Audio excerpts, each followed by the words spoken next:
Maya Chen sat at the far corner of the cafeteria, picking at her synthesized protein meal while the familiar sounds of Mockery drifted from the table behind her. The Zolonian students were at it again, their crystalline voices carrying easily across the space designed for multiple species. "Look at the little human," Crick 7 chittered, his blue carapace gleaming under the artificial lights of the Galactic Academy station. "Still eating alone. How pathetic." His companion, a tall Vorthan named Selenium, flicked her silver tentacles in amusement. "Humans are such weak creatures. I heard they come from a death world, but look at her. She can barely lift her own backpack without struggling." Maya's grip tightened on her eating utensil, but she didn't turn around. She had learned long ago that responding only made things worse. The other students saw her as just another human, soft, fragile, primitive, a species that had barely achieved faster-than-light travel and was now desperately trying to catch up to the rest of galactic civilization. "Remember last week during combat simulations?" Crick 7 continued, his mandibles clicking with glee. "She couldn't even operate the basic defense systems. The instructor had to help her like she was a hatchling." Maya closed her eyes briefly. The combat simulator had been frustrating, not because she couldn't operate it, but because she had to pretend she couldn't. The technology was actually quite primitive compared to what she had used before she became Maya Chen, exchange student from Earth. Before she chose this quiet life of studying xenobiology and keeping her head down. "I bet she's never even seen real combat," Selenium added, her voice dripping with disdain. "Humans have been at peace for what, 50 Earth years? They probably don't even remember how to fight." If only they knew, Maya thought, taking a careful bite of her meal. If only they knew about the blood on her hands, the screams that still echoed in her dreams, the way entire star systems had trembled at the mention of her name. "Maya," a cheerful voice interrupted her dark thoughts. Zara Okafor, one of the few humans at the academy, plopped down across from her with an enthusiastic grin. "Mind if I sit?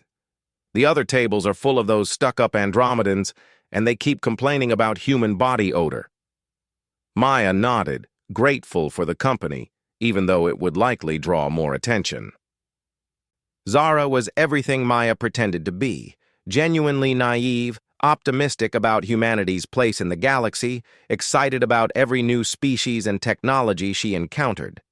She was also one of the few people who treated Maya like a normal person, instead of a curiosity or a target. "Ugh, are those Zolonians bothering you again?" Zara asked, glancing over at Crick 7's table. "Don't let them get to you. They're just insecure because their homeworld's application to join the core worlds got rejected again." Maya almost smiled at that.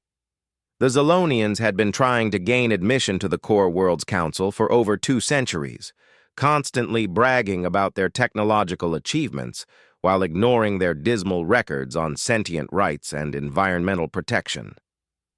It was typical of species who had never faced real adversity. They confused loudness with strength, cruelty with power. "It doesn't bother me," Maya said quietly, which was true.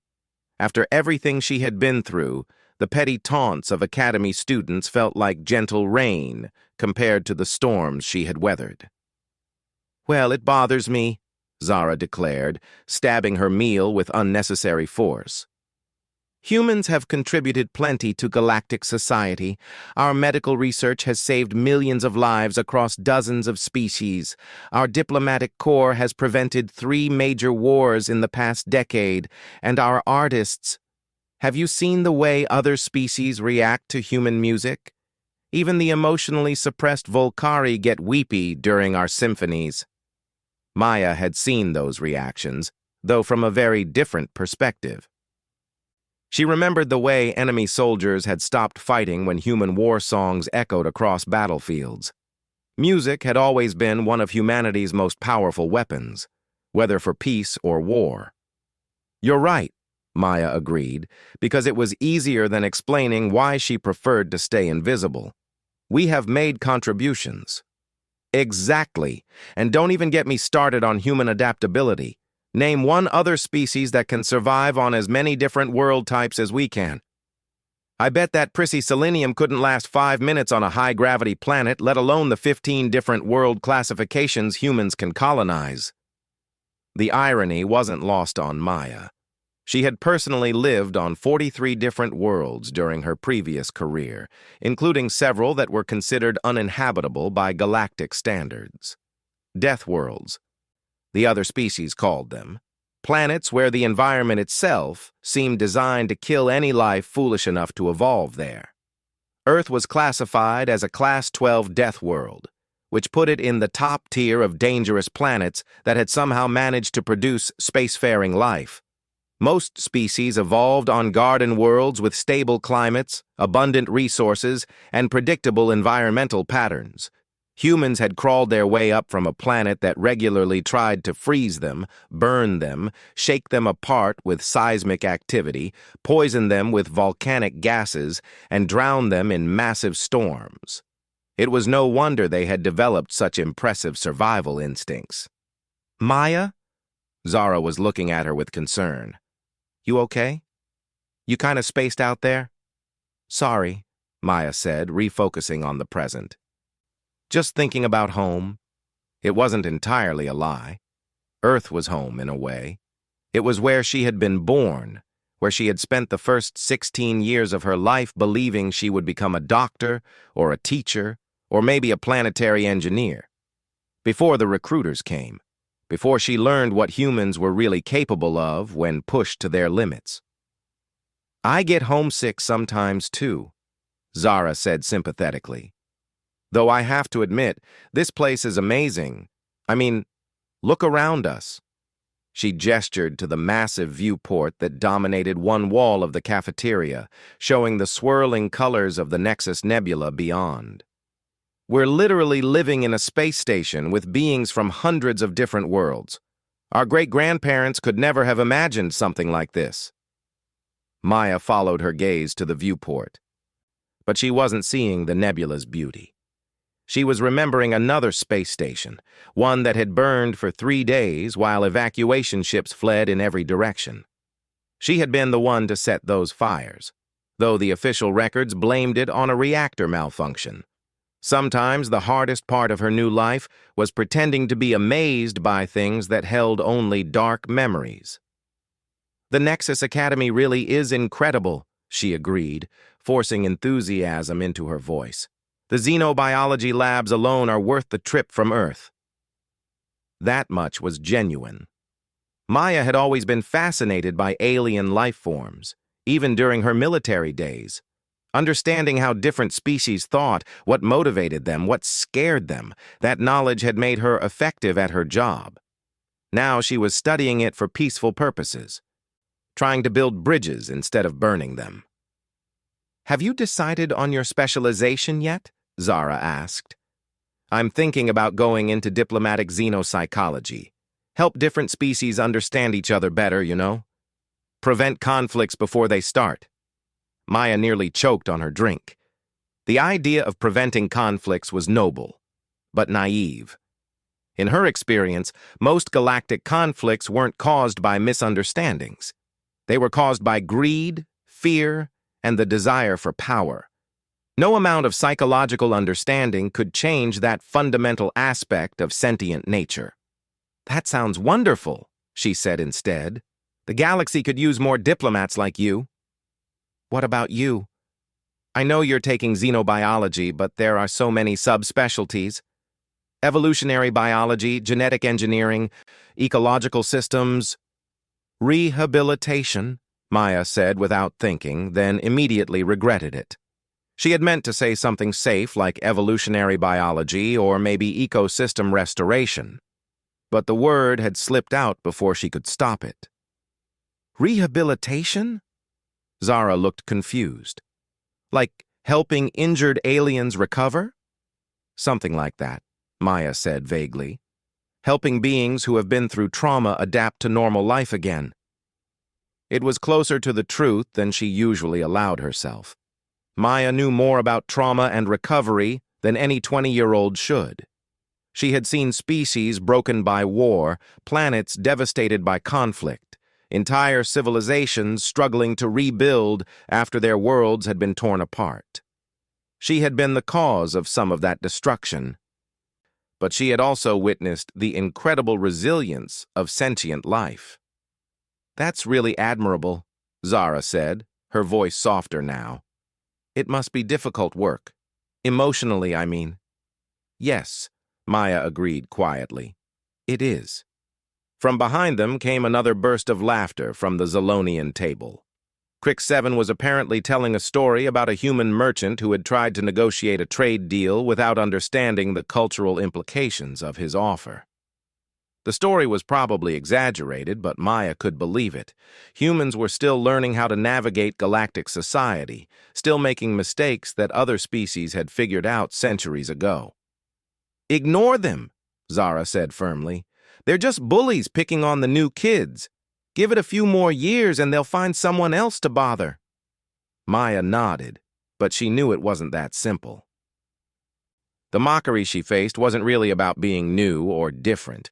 It was about being human, and humans carried a reputation in the galaxy that most of her species didn't even know about. They were seen as primitive, yes, but also unpredictable, dangerous in ways that made other species uncomfortable. The official first contact between Earth and the Galactic Federation had been peaceful, a carefully orchestrated diplomatic dance that had taken place only 60 years ago. But there had been unofficial contacts before that, encounters that weren't part of the public record, military encounters that had left certain species very wary of humanity's potential. "I should get going," Maya said, gathering her tray. "I have a study group meeting for advanced cellular biology." "Oh, that's with Professor Vixka, right?" "I heard she's brilliant but terrifying. Good luck." Maya smiled genuinely this time. "Thanks. See you later." She made her way across the cafeteria, very aware of the eyes tracking her movement. Crick 7 and his friends weren't the only ones watching. Maya had learned to catalog potential threats automatically, a skill that was unfortunately still useful even in an academic setting.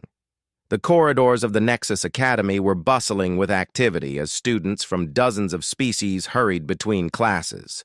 Maya moved carefully through the crowd, avoiding contact whenever possible. Touch was considered rude among many species, and she had no desire to accidentally offend someone who might complain to the administration. Her study group met in one of the smaller conference rooms overlooking the station's central park. The artificial ecosystem was beautiful in its own way, with plants and small animals from multiple worlds coexisting in carefully balanced harmony.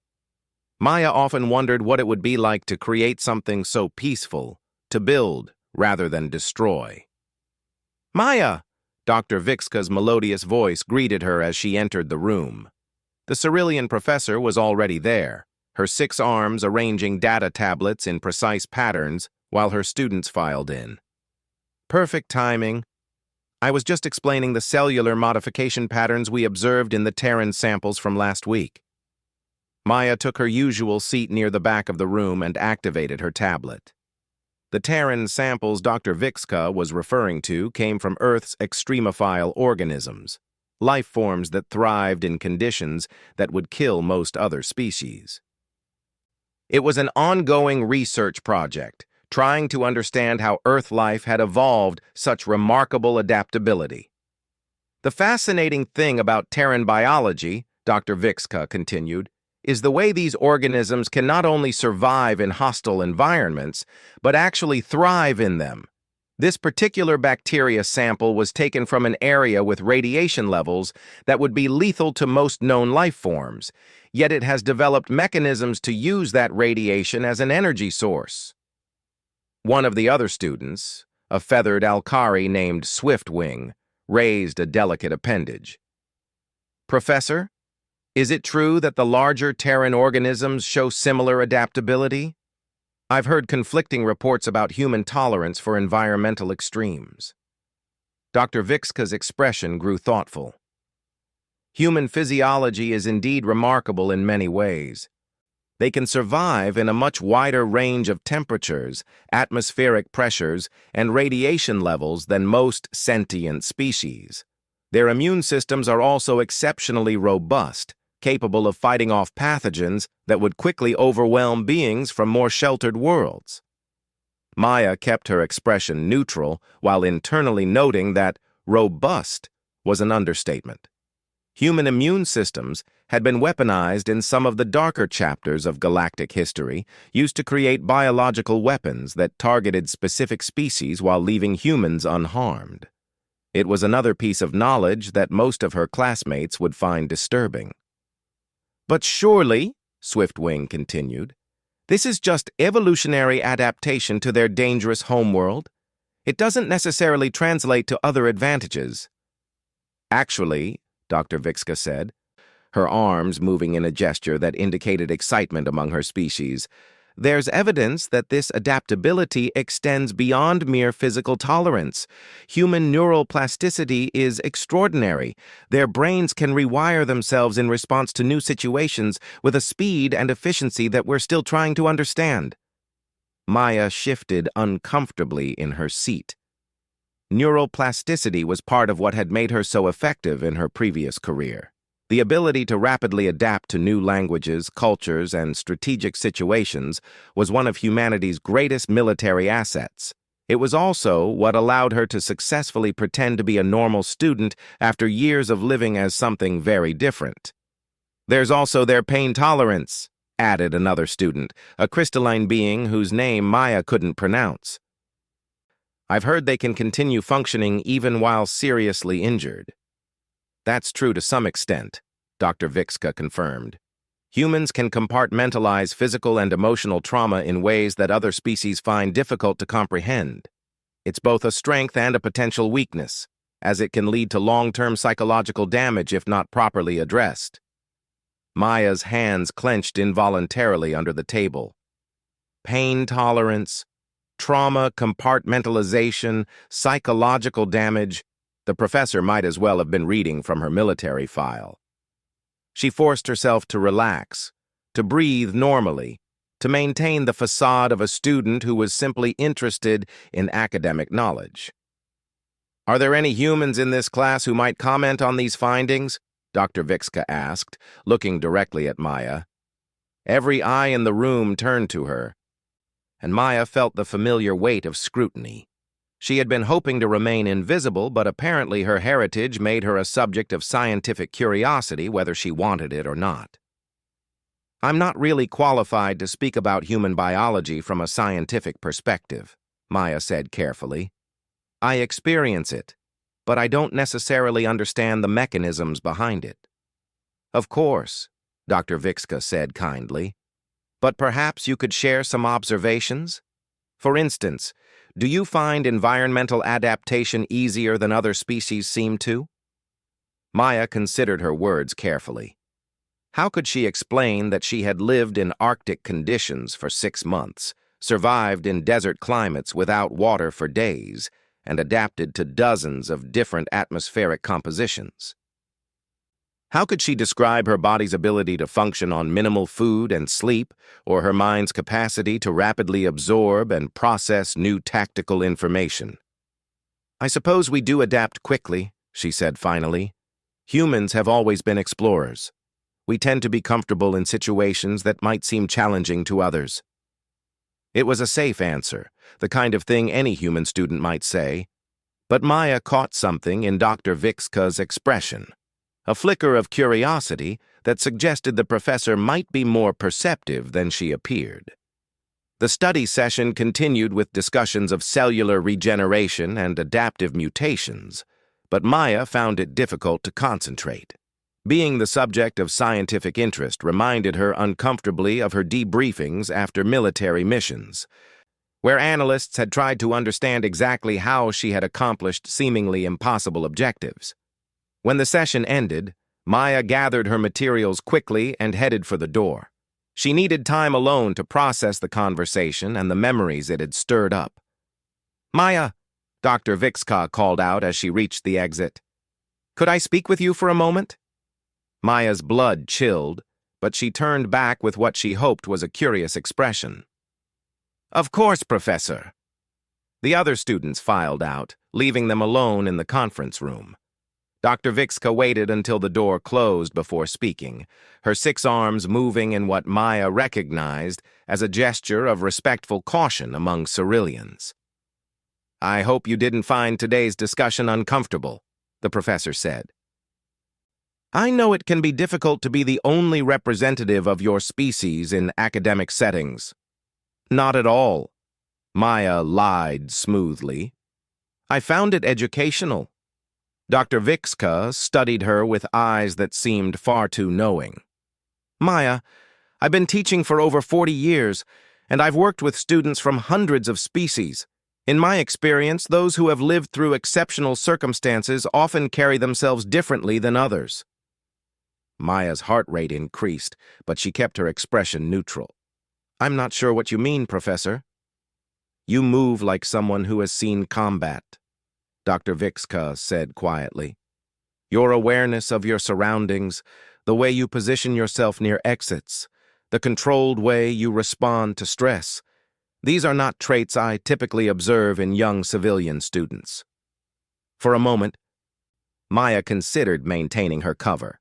She had successfully hidden her past for 3 years now, becoming increasingly skilled at playing the role of an ordinary human student. But something in Dr. Vixka's tone suggested genuine concern rather than suspicion. "With respect, Professor," Maya said carefully, "many humans carry themselves differently than other species might expect. Our homeworld teaches us to be cautious." Dr. Vixka nodded slowly. "Perhaps. But if you ever need someone to talk to about experiences that don't fit easily into civilian academic life, I want you to know that my office is always open. Complete confidentiality, of course." Maya felt a strange mix of gratitude and terror. The offer was kind, but accepting it would mean acknowledging that there were experiences to discuss. It would mean admitting that she wasn't who she claimed to be. "Thank you," she said simply. "I'll keep that in mind." As Maya walked back to her dormitory, she reflected on the conversation. Dr. Vixka wasn't the first person to notice something different about her, but she was the first to address it directly. It was a reminder that no matter how carefully she constructed her new identity, echoes of her old life continued to surface. The dormitory corridors were quieter now, most students attending evening classes or recreational activities. Maya's room was small but comfortable, designed to accommodate human environmental needs while maintaining the multi-species standards of the academy. She sealed the door behind her and finally allowed herself to relax. On her desk sat a framed photograph of her family, her parents and younger brother smiling at the camera during a vacation they had taken when she was 15. It was the last picture they had taken together before her life had changed forever, before she had learned what she was capable of becoming. Maya picked up the photograph and studied the face of her younger self. That girl had been full of dreams and ambitions, naive about the nature of the galaxy beyond Earth's protective barriers. She had wanted to heal people, to explore new worlds, to maybe fall in love and raise a family among the stars. That girl had died on a battlefield far from home, replaced by something harder and more dangerous. Something that had spent 8 years carving a path of destruction through sectors that most humans didn't even know existed. Something that had earned names in dozens of languages, most of which translated roughly to death or judgment or the end of hope. Now Maya was trying to resurrect that original girl, to become someone who could build rather than destroy.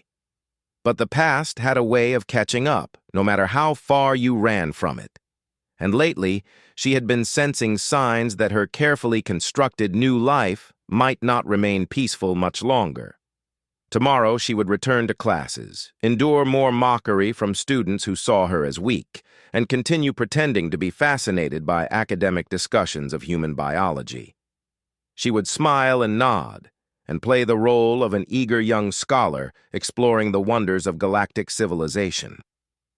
But tonight, alone in her room, Maya allowed herself to remember who she really was. And she wondered how much longer she could keep both worlds separate before one of them destroyed the other. The emergency alert pierced through the Academy's usual calm like a blade through silk. Maya was in the library's xenobiology section when the station's speakers crackled to life, delivering news that made her blood freeze. Attention all Academy personnel and students. We have received a priority transmission from the Galactic Federation Emergency Council. A hostile force has entered the Kepler 442 system and is advancing on the civilian colonies. All Federation ships in the area are being mobilized for defense operations. Academy security protocols are now in effect. All students are to remain in designated safe areas until further notice. Around Maya, students began talking in excited, worried voices. Some were from the Kepler system, and she could see the fear in their faces as they tried to contact family members back home. Others seemed almost thrilled by the break from routine, treating the emergency like an interesting diversion from their studies.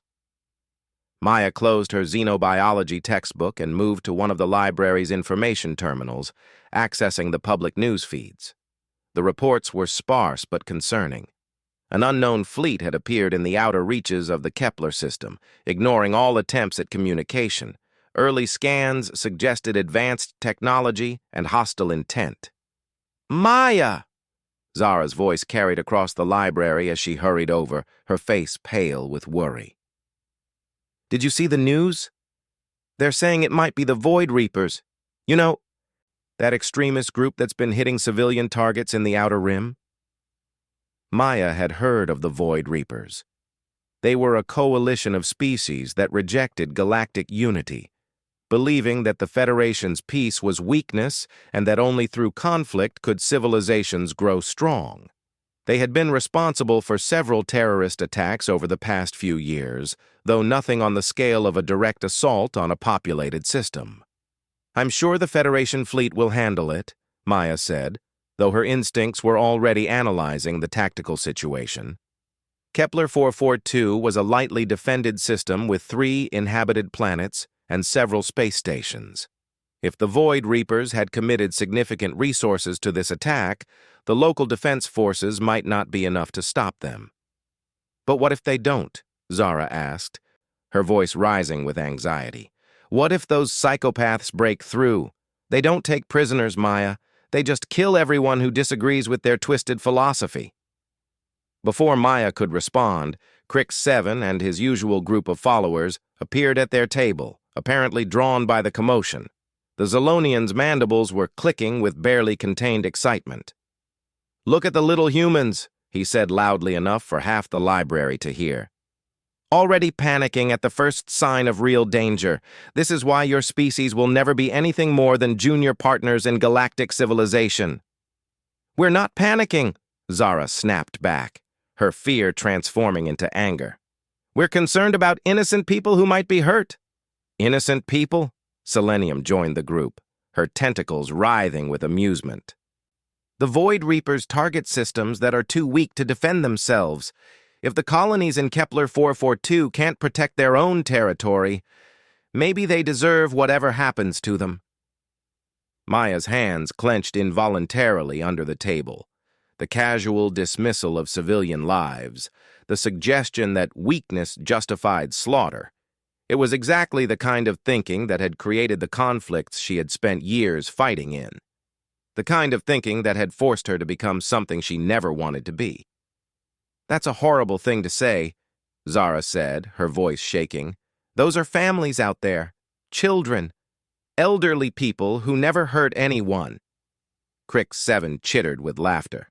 "Spoken like a true human, always worried about the weak and helpless. No wonder your species has been pushed around by every major power for the past century." "Actually," said a new voice, and Maya looked up in surprise to see Swiftwing approaching their table. The young Alkari rarely spoke up in confrontations, preferring to observe rather than participate. Human military history suggests they're quite capable when properly motivated. Their involvement in the Sector 7 conflicts 40 years ago was significant. Maya's blood turned to ice. Sector 7 was classified information, restricted to military personnel and intelligence agencies. How did a civilian student know about operations that officially never happened? Sector 7? Crick 7 sounded confused. What are you talking about, bird brain? Swiftwing's feathers ruffled at the insult, but she continued speaking. Perhaps you should research your galactic history more thoroughly. There were several military actions in that sector involving human special forces. Very effective actions according to the reports that have been declassified. Maya stood abruptly, her chair scraping against the floor. I need to go, she said, not trusting herself to remain calm if the conversation continued. Running away already? Selenium taunted. How typical. When faced with uncomfortable truths about their species' limitations, humans always flee. Maya's not running away, Zara said, jumping to her defense. She's just smart enough not to waste time arguing with bigots. Maya was already walking away, but she could hear Crick 7's response. Mark my words, human. When real danger comes, you'll see how quickly your precious Federation abandons your weak little species. You'll learn what it means to face opponents who don't coddle you because of your primitive origins. The words followed her out of the library, but Maya's mind was focused on more immediate concerns. Swiftwing's casual mention of Sector 7 operations was deeply troubling. That information was supposed to be classified at the highest levels, accessible only to those with military clearance that far exceeded anything a civilian student should have. Maya made her way through the increasingly crowded corridors toward her dormitory. The station's artificial gravity felt heavier than usual, or maybe it was just the weight of memories pressing down on her. Sector 7. She hadn't thought about those operations in years, had worked hard to bury them along with everything else from her military career. But now images were flooding back. The brutal campaigns against hegemony expansion forces, the covert operations that had prevented 3 different species from developing weapons of mass destruction, the systematic dismantling of slave-trading networks that had operated for centuries. And at the center of it all, a human girl who had earned a dozen different names in as many languages. The ghost of Kepler Station. The Silent Death. The one they called simply Judgment in the common tongue, because she had become the force that determined which civilizations would live and which would fall. Maya reached her room and sealed the door, then activated her personal terminal. Her student access wouldn't let her view current military reports, but she could at least monitor the public news feeds. The situation in Kepler 442 was deteriorating rapidly. The Void Reaper fleet was larger than initial reports had suggested, and they had begun bombing civilian targets on the outer planets. Maya stared at the tactical displays showing ship movements and battle zones, and her mind automatically began calculating response times, analyzing force distributions, identifying strategic weaknesses. It was like riding an old, familiar machine. The skills were still there, waiting just beneath the surface of her carefully constructed new identity. The Federation's defense fleet was responding, but they were outnumbered and arriving piecemeal. Standard tactics would be to establish a defensive line around the most populated worlds and try to hold until reinforcements arrived. But Maya could see the flaw in that strategy. The Void Reapers weren't trying to conquer territory. They were trying to cause maximum casualties to prove their point about Federation weakness. A soft chime from her terminal indicated an incoming message.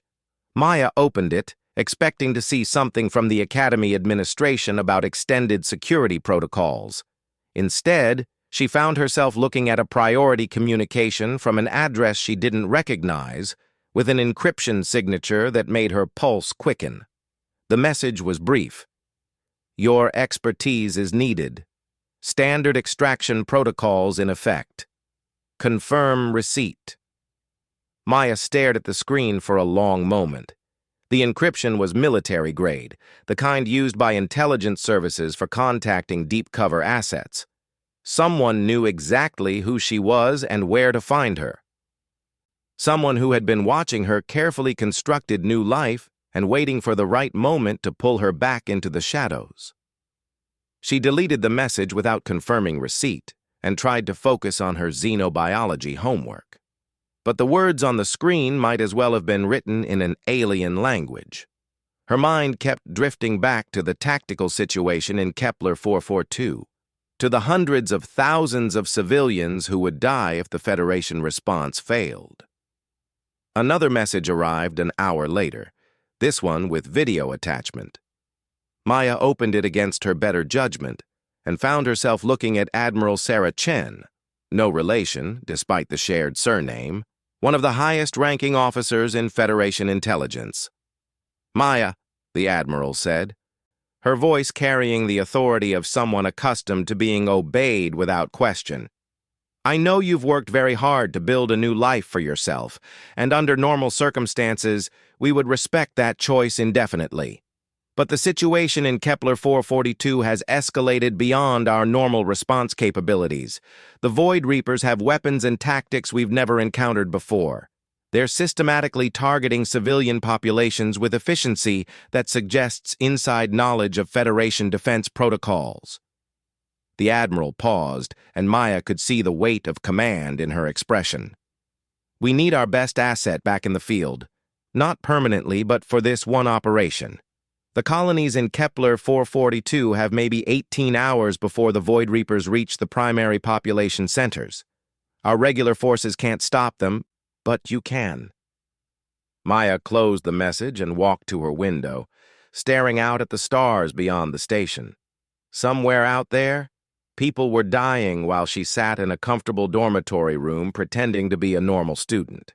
Children were watching their parents die, families were being torn apart, and entire communities were being wiped out by fanatics who believed that peace was weakness.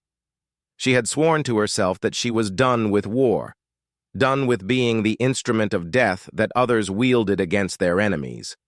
But she had also sworn something else, long ago, when she had first put on a Federation uniform. She had sworn to protect the innocent, to stand between civilization and the darkness that constantly threatened to consume it. Maya returned to her terminal and composed a brief message. "Receipt confirmed." "What are my orders?" The response came within minutes, containing coordinates, security codes, and a mission brief that made her stomach clench with familiar dread. The situation was worse than the public reports indicated. The Void Reapers hadn't just assembled a large fleet. They had developed new weapons based on stolen Federation technology, weapons that could destroy entire space stations with a single shot. Traditional tactics were useless against this threat. What was needed was surgical precision, the ability to strike at the heart of the enemy force before they could deploy their most devastating weapons. What was needed was exactly the kind of operation that had made her reputation in Sector 7. Maya began gathering the few possessions that would come with her. The photograph of her family went into her emergency kit, along with a small data crystal containing letters she had never sent to her parents. Everything else would stay behind, part of the life she was temporarily abandoning. As she prepared to leave, Maya caught sight of herself in the mirror and was startled by what she saw. The careful facade of the innocent student was already cracking, replaced by something harder and more focused. Her posture had changed, her movements had become more precise, and her eyes held the cold calculation that had once made enemies across the galaxy whisper her names in fear. Maya Chen, the student, was going into hiding. What emerged would be something else entirely. She made her way through the station's corridors one last time, noting security weaknesses and escape routes with automatic efficiency. The Academy's students and staff had no idea that one of the galaxy's most dangerous individuals had been living among them for 3 years, attending classes and eating in the cafeteria like any other young person pursuing an education. The extraction point was in one of the station's maintenance sections, away from the main population areas. Maya arrived to find a small, sleek ship waiting for her, the kind of vessel that wouldn't appear on any official registries. Two figures in Federation intelligence uniforms stood beside the airlock. "Agent 13, one of them said formally. "It's an honor to meet you in person." Maya winced at the designation. Agent 13 had been her operational code name during the worst years of the Sector 7 conflicts, when she had been considered too dangerous to operate under her real name. Hearing it spoken aloud brought back memories she had worked hard to suppress. "That designation was retired," she said quietly. "With respect, Agent, retirement is a luxury we can't afford right now. The Void Reapers have already killed over 50,000 civilians, and they're just getting started. We need the person who ended the hegemony expansion, who dismantled the Orion slave rings, who—" "I know what I did," Maya cut him off. "I also know why I stopped doing it. This is temporary. Understood? One operation, then I go back to my life." The intelligence officer nodded, though something in his expression suggested he wasn't entirely convinced that would be possible. "Understood. Your mission briefing is loaded on the ship's systems. Transport to the operational zone will take approximately 6 hours." Maya boarded the ship without looking back. As the airlock sealed behind her, she felt the last traces of her civilian identity falling away like discarded clothing. By the time they reached the Kepler system, Maya Chen, the xenobiology student, would be nothing more than a distant memory. The ship's interior was Spartanly functional, designed for efficiency rather than comfort. Maya made her way to the briefing room and began studying the tactical data that would determine how many people lived or died in the coming battle. The Void Reapers had positioned their fleet in a formation that protected their heavy weapons platforms while maximizing their ability to strike at civilian targets. Their commanders were skilled, probably veterans of several major conflicts. Taking them down would require more than just military force. It would require understanding their psychology, their motivations, their fears. Maya pulled up detailed files on the Void Reaper leadership and began the mental process of becoming their executioner. She studied their tactical preferences, their personal histories, their psychological profiles. She learned their names so she could speak to them directly before ending their lives. This was what she had been trained for, what her unique combination of human adaptability and cold calculation made her perfectly suited to accomplish. She was death walking among the stars, judgment rendered in flesh and blood. And despite everything she had tried to become, despite 3 years of pretending to be someone else, Maya realized that part of her had missed this clarity of purpose. In the academic world, everything was theoretical, abstract, removed from real consequences. But here, in the space between stars with thousands of lives hanging in the balance, every decision mattered absolutely. The transformation was almost complete now. By the time the ship dropped out of hyperspace in the Kepler system, the frightened student who had sat in the Academy library just hours before would be completely gone. In her place would be something that the galaxy's worst nightmares had learned to fear. Maya Chen was disappearing into the shadows where she belonged, and Agent 13 was coming home. The Void Reaper flagship hung in space like a metallic predator, its weapon systems trained on the civilian station below. Through her stealth suit's display, Maya could see the massive vessel's weak points, the gaps in its shielding where a single person might slip through undetected. She had been studying the ship's design for the past 4 hours while drifting silently through the debris field that had once been the system's outer defense platform. "Ghost Actual, this is Command," came the voice through her encrypted comm system. "Kepler Prime Station has approximately 47 minutes before the Reaper's main weapon reaches full charge. After that, 3 million civilians will be incinerated." "Understood, Command," Maya replied, her voice steady despite the weight of those numbers. 3 million lives. It was more people than lived on some entire planets, and all of them were counting on her to succeed in a mission that most Federation strategists had deemed impossible. The plan was elegantly simple and utterly insane. While the Federation fleet engaged the Void Reapers in a frontal assault, Maya would infiltrate the flagship, disable its primary weapon, and eliminate the command structure.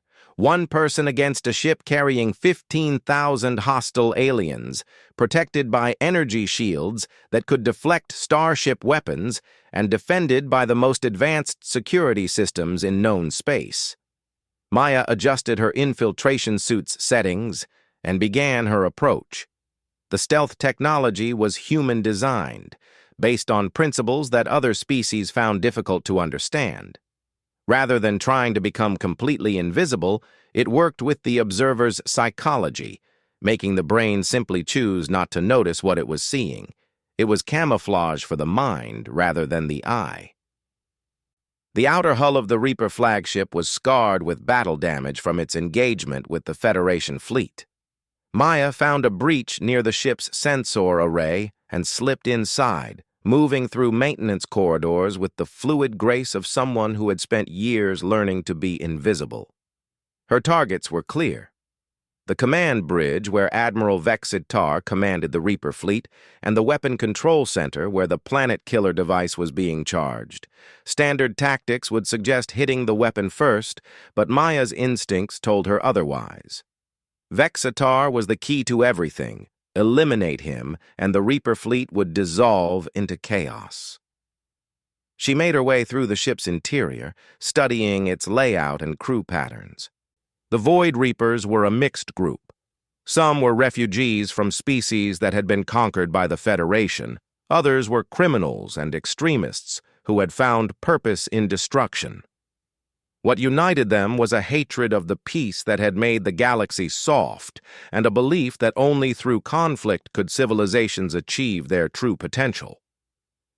Maya understood their philosophy, even sympathized with parts of it. The Federation had grown complacent in many ways, more concerned with maintaining stability than with justice, but their methods were inexcusable. They targeted civilians because civilians were easy to kill, not because it served any strategic purpose. They were terrorists wearing the mask of revolution. "Ghost Actual, Federation fleet is taking heavy casualties," Command reported. "The Reaper's new weapons are more effective than anticipated. You need to accelerate your timeline."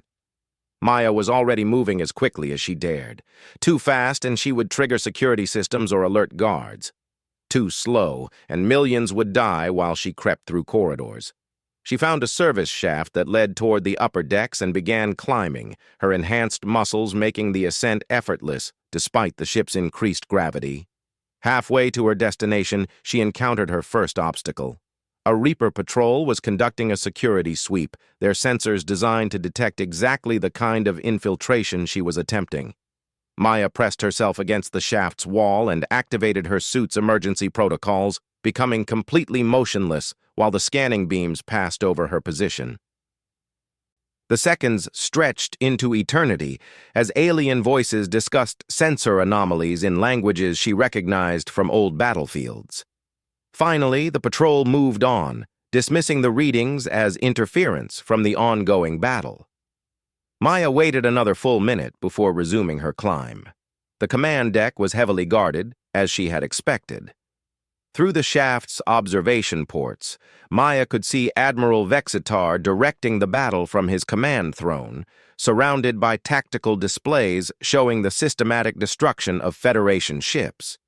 The alien commander was impressive in his own way, a towering figure whose species had once ruled a significant portion of this galaxy before being displaced by Federation expansion.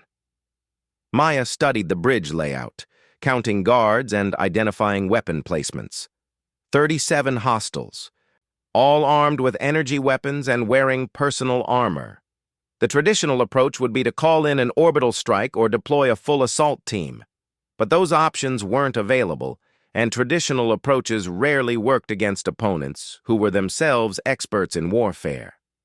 Instead, Maya reached into her equipment pack and retrieved a small device that looked like nothing more than a maintenance tool. She attached it to the ship's environmental system and activated a program that would, in exactly 3 minutes, create a very specific type of atmospheric disturbance. While she waited, Maya allowed herself to think about the students back at the academy. Zara was probably worried sick, checking the news feeds for updates about the battle. Crick 7 and his friends were likely celebrating what they saw as proof of human weakness, pointing to the Federation's struggles as evidence that peace-loving species couldn't survive in a hostile galaxy. They had no idea that their salvation was crawling through ventilation shafts, preparing to kill dozens of beings with her bare hands if necessary. They would never know that the quiet girl they mocked for her weakness had once been feared across a dozen star systems, that enemy fleets had changed course simply to avoid encountering her. The environmental system began its programmed malfunction, flooding the command bridge with a harmless but disorienting mist that interfered with both organic vision and electronic sensors. In the confusion that followed, Maya dropped from the ceiling like a falling shadow. Her first target was the communications officer, a Thrallaxian whose telepathic abilities could have alerted the rest of the fleet to her presence. Maya's blade found the precise neural cluster that would sever his connection to the ship's systems without causing unnecessary suffering. She had learned long ago that efficiency was a form of mercy. The guards reacted with impressive speed, but they were fighting an opponent who had spent years perfecting the art of moving unseen through hostile territory. Maya flowed between their attacks like water, each movement serving multiple purposes: avoiding incoming fire, positioning for counterattacks, herding her enemies into positions where they could not support each other. Admiral Vextar himself proved to be a formidable opponent. The alien commander stood nearly 3 meters tall and was armed with weapons that could have torn through starship armor, but height and firepower meant nothing against someone who had learned to turn any environment into a weapon. "You're human," Vexatar said as Maya emerged from the mist, her stealth suit revealing her species for the first time. "Impossible. Humans are weak. They cower behind their Federation allies and beg for protection." "Some do," Maya agreed, ducking under his massive arms and striking at pressure points that would temporarily paralyze his weapon systems. Others learned different lessons. The battle was brief but decisive. Vextar was skilled, experienced, and physically superior to any human, but Maya fought with the accumulated knowledge of a dozen different combat forms, adapted specifically for use against opponents who outmatched her in size and strength. She fought like a human, not with overwhelming force, but with intelligence, adaptability, and the absolute refusal to accept defeat. When it was over, Admiral Vextar lay unconscious on the bridge of his own flagship, and Maya was uploading a virus into the ship's command systems that would spread to every vessel in the Reaper fleet. The virus wouldn't destroy the ships, but it would disable their weapons and navigation, leaving them helpless until Federation forces could arrive to take them into custody. "Ghost actual to command," Maya reported, her voice barely betraying the exertion of the past few minutes. "Primary objective complete. Reaper fleet is neutralized. Outstanding work, Agent. Extraction team is en route to your position." Maya looked around the bridge at the unconscious forms of her enemies and felt the familiar hollow sensation that followed successful operations. She had saved 3 million lives, prevented a massacre that would have destabilized the entire sector, and eliminated a terrorist threat that had plagued the galaxy for years. But she felt no satisfaction, no sense of accomplishment. Only the empty awareness that she had once again become the instrument of death she had tried so hard to leave behind. The extraction went smoothly, as such things always did when she was involved. The Federation fleet, suddenly free from Reaper attacks, was able to secure the system and begin rescue operations. The civilian population would never know how close they had come to annihilation, or how one person had stood between them and oblivion. Maya's debriefing took place aboard a Federation intelligence vessel in a sterile room that could have been anywhere in the galaxy. Admiral Chen was there in person this time, along with several other officials whose presence indicated just how significant this operation had been. "The Reaper threat has been completely eliminated," the Admiral reported. "Their leadership is in custody, their fleet has been impounded, and their support networks are being rolled up across the Outer Rim. It's the most significant victory against extremist forces in over a decade." "Good," Maya said simply. "Now I want to go back to my life." Admiral Chen exchanged glances with her colleagues. "Maya, I need you to understand something. What you accomplished here. It wasn't just tactically significant, it was strategically vital. The Reapers had weapons and intelligence that could have shifted the balance of power in this galaxy. Without your intervention, we might have been looking at the beginning of a new galactic war." Maya had heard similar speeches before, after other operations that had supposedly saved civilization. The words never changed, and neither did her response. "I've done what you asked. Our agreement was for one operation." "I know," the Admiral said quietly, "and we'll honor that agreement. But I want you to consider something. The galaxy is changing, Maya. New threats are emerging and our traditional methods are becoming less effective. We need people who can adapt, who can think beyond conventional tactics." "You need killers," Maya said bluntly. "People who can do the things that regular soldiers can't or won't do. I've been that person, Admiral. I've spent enough years being that person to last several lifetimes." "And yet," Admiral Chen continued, "when 3 million civilians were in danger, you didn't hesitate to become that person again. Despite everything you've sacrificed to build a new life, you still answered the call." Maya was quiet for a long moment, considering the Admiral's words. It was true that she had chosen to accept this mission, even knowing what it would cost her emotionally, but it was also true that she had spent 3 years trying to become someone else, someone who could contribute to the galaxy's peace, rather than enforce it through violence. "My answer is still no," she said finally. "Find someone else to be your weapon." "I'm done." The Admiral nodded, though Maya could see the disappointment in her expression. "Very well. You'll be returned to the Academy with your cover identity intact. As far as anyone knows, you were in your dormitory throughout this entire incident." But Maya knew it wouldn't be that simple. She had felt the familiar rush of adrenaline during the mission, the clarity of purpose that came from knowing exactly what needed to be done and having the skills to accomplish it. Part of her had missed that certainty, even as she mourned the necessity that had created it. 3 days later, Maya was back at the Nexus Academy, sitting in her usual spot in the xenobiology lab while Dr. Vixka discussed the cellular regeneration properties of Earth-based organisms. The news feeds were full of reports about the victory in the Kepler system, though the details remained classified. The official story credited a joint Federation task force with developing new tactics that had proved devastatingly effective against Reaper technology. "It's amazing what humans can accomplish when they're properly motivated," Dr. Vixka was saying, her 6 arms gesturing enthusiastically. "The tactical innovations displayed in this operation suggest a level of strategic thinking that we may have underestimated." Maya kept her expression neutral while internally noting the irony. The professor was exactly right, though not in the way she imagined.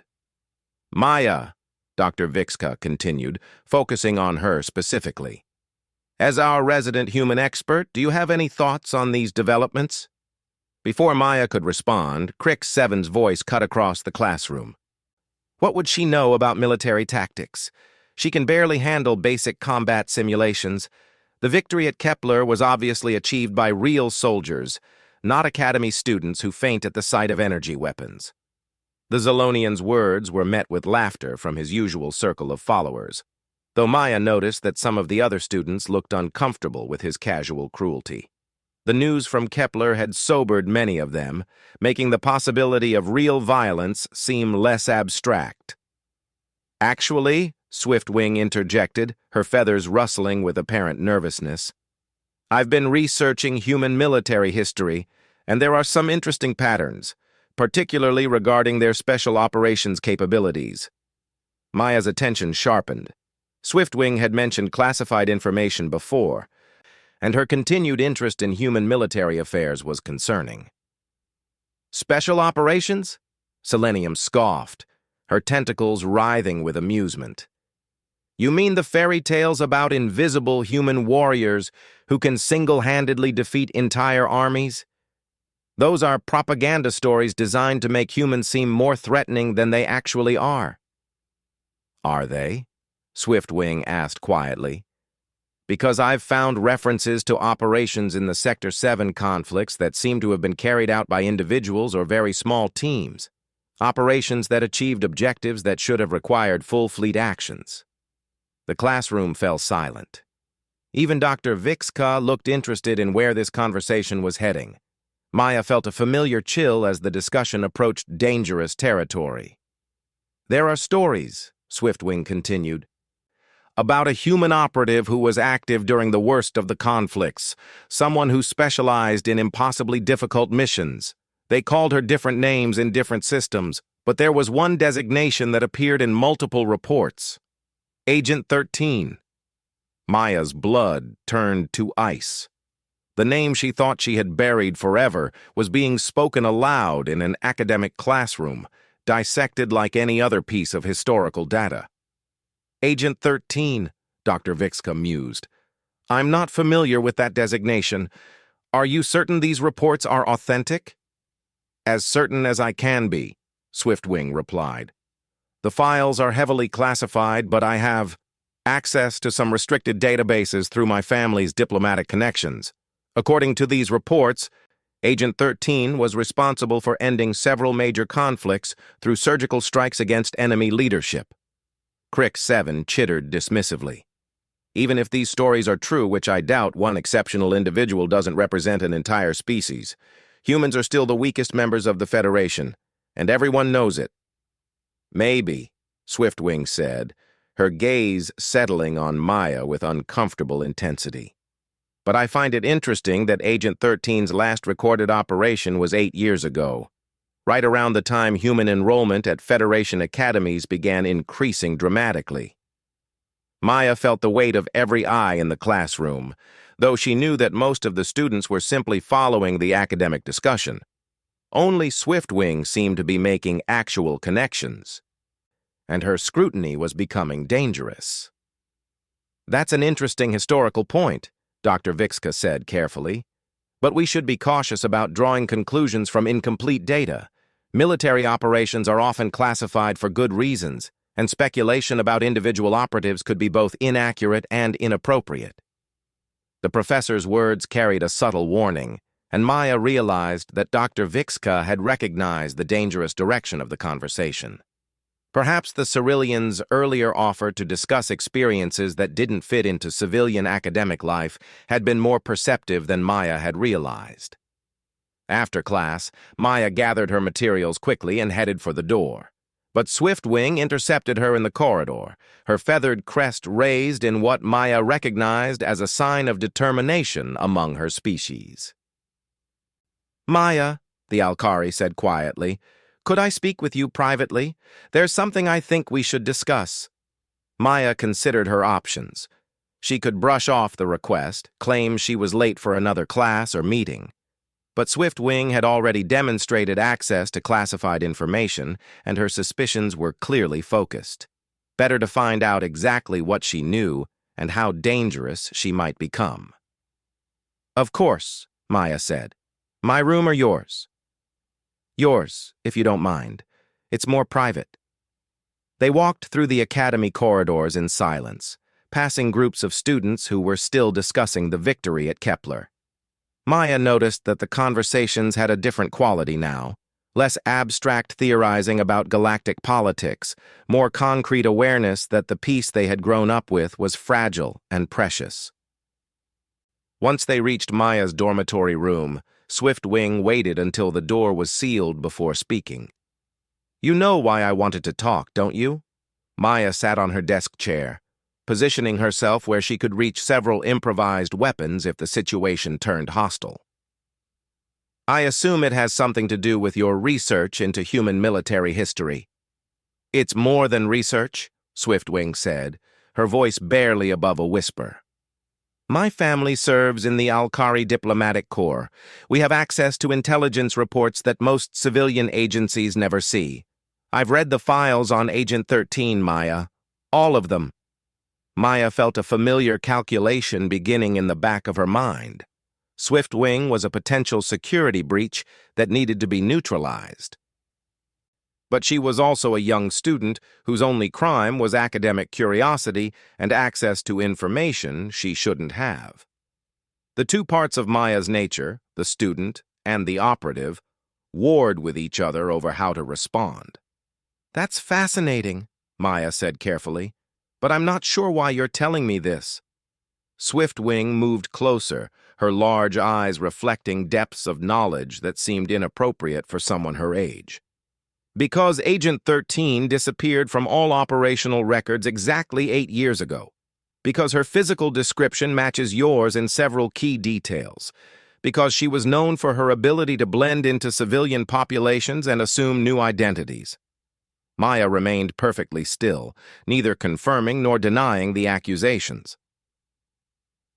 "Those are interesting coincidences.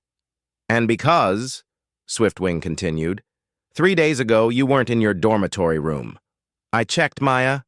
I came by to invite you to a study group and your room was empty. Your bed hadn't been slept in. You were gone for exactly the duration of the Kepler operation." The accusation hung in the air between them like a blade. Maya found herself genuinely impressed by Swiftwing's investigative abilities, even as she calculated the various ways this conversation could end. The young Alkari had pieced together connections that should have been impossible for a civilian to make. "You're very thorough," Maya said finally. "What is it you want?" "I want to know if the stories are true," Swiftwing said, her voice trembling with a mixture of fear and excitement. "I want to know if Agent 13 really did single-handedly end the hegemony expansion. If she really dismantled the Orion slave networks. If she's the reason my own homeworld is free today instead of serving as a mining colony for the hegemony." Maya blinked in surprise. "Your homeworld?" "Alkari Prime was one of the hegemony's target systems," Swiftwing explained. "They had already begun preliminary invasion operations when Agent 13 struck their command structure. The entire invasion fleet was recalled, and by the time they could reorganize, the Federation had established a protective presence in our system." Maya remembered that operation. It had been one of her more challenging assignments, requiring her to infiltrate a hegemony command ship while it was in hyperspace transit. She had succeeded, but the cost had been higher than usual, both in enemy casualties and in pieces of her own soul. "If I were this Agent 13, Maya said hypothetically, what would you do with that information?" Swiftwing was quiet for a long moment, clearly considering her response carefully. "I would thank her," she said finally. "I would tell her that my family owes our freedom to her sacrifice, and I would promise never to reveal her identity to anyone who might use that information to hurt her." Maya studied the young Alkari's face, looking for signs of deception or hidden agendas, but Swiftwing seemed genuinely sincere, motivated by gratitude rather than any desire for personal gain. "And if I told you that Agent 13 is dead?" Maya asked. "That she died on a battlefield far from here, and that Maya Chen is someone entirely different?" "Then I would say that Maya Chen is very good at what she does," Swiftwing replied. "And I would hope that whoever she is, she knows that her sacrifices weren't forgotten by the people she saved." Maya felt something she hadn't experienced in years, the possibility of being understood by someone who knew her true nature. Not judged, not feared, not used as a weapon, but simply accepted as someone who had done what needed to be done.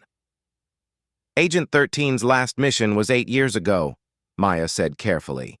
She eliminated a terrorist cell that was planning to deploy biological weapons against civilian populations. After that, she retired from active service and disappeared into the civilian population. Swiftwing nodded solemnly. And Maya Chen enrolled at the Nexus Academy as a xenobiology student, hoping to spend her life studying life instead of ending it. Something like that. They sat in comfortable silence for several minutes, each processing the implications of what had been revealed. Finally, Swiftwing spoke again. "The other students don't need to know," she said. "Crick 7 and his friends, they see humans as weak because they've never faced real danger. They've grown up in a peaceful galaxy and don't understand the cost of maintaining that peace." "And what do you see when you look at humans?" Maya asked. Swiftwing considered the question carefully.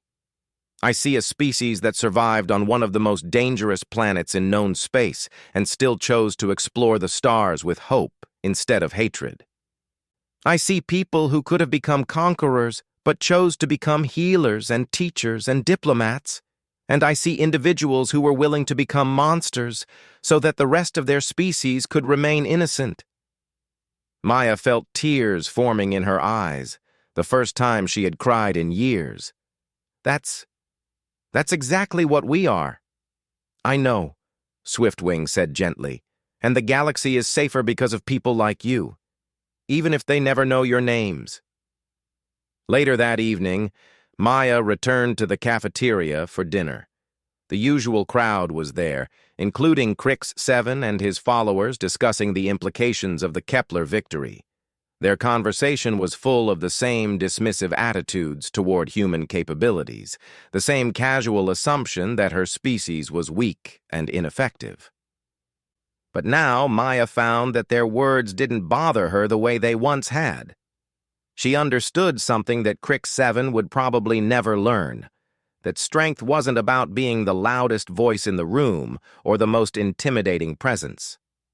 Real strength was about making hard choices when everything you valued was at stake.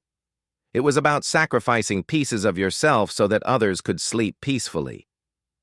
Zara joined her at their usual table, full of excited chatter about the improved relations between Earth and several Federation worlds following the Kepler victory. She was optimistic about humanity's future in galactic society, convinced that they were finally earning the respect they deserved.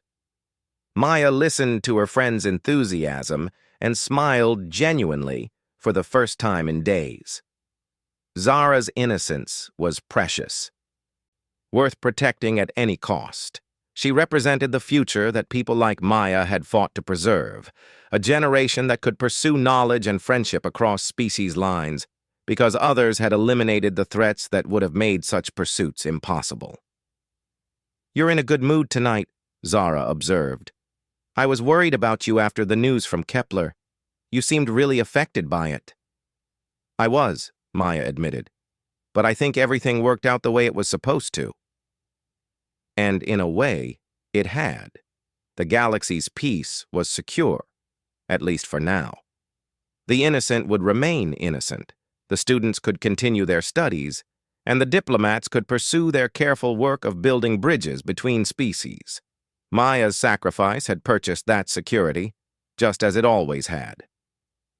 She was Agent 13 when the galaxy needed her to be, and Maya Chen when she could manage it. It wasn't the life she had planned, but it was the life she had chosen. And sitting in the academy cafeteria, surrounded by students who would never know how close they had come to losing everything, she found that she could live with that choice. After all, protecting the innocent had always been worth any price, even when the innocent never knew they needed protecting.